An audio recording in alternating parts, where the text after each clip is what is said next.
ನಮಸ್ಕಾರ. ಇವತ್ತು ನಾವು ಭಾಷಾನಗರದ ಮತ ಚಲಾಯಿಸಿದ ಕಡೆ ಬಂದಿದ್ವಿ. ಇಲ್ಲಿ ಕಾಂಗ್ರೆಸ್ಸಿಗೆ 80 ಭಾಗ ಮತವನ್ನು ಚಲಾಯಿಸ್ತಾ ಇದ್ದಾರೆ, ಗುಪ್ತಾಗಿ ಮತ ಚಲಾಯಿಸ್ತಾ ಇದ್ದಾರೆ.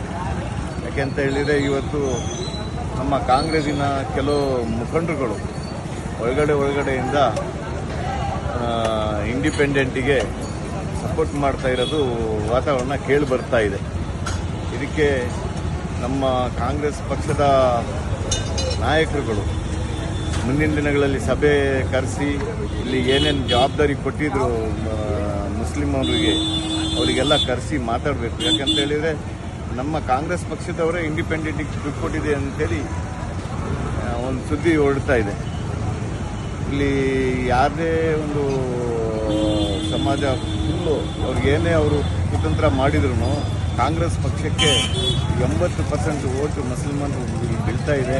ನಾವು ಹೋಗಿ ಒಳಗಡೆ ಎಲ್ಲ ಜನಕ್ಕೆ ಎಲ್ಲ ಮಾತಾಡಿಸಿ ಬಂದಿದ್ದೀವಿ. ಕಾಂಗ್ರೆಸ್ ಈ ಬಾರಿ 30,000 ರಿಂದ 40,000 ಮತಗಳಿಂದ ಜಯ ಗಳಿಸುತ್ತೆ ಅಂತೇಳಿ ಈ ಸಂದರ್ಭದಲ್ಲಿ ನಾನು ಹೇಳಿಕ್ಕೆ ಬಯಸ್ತೇನೆ.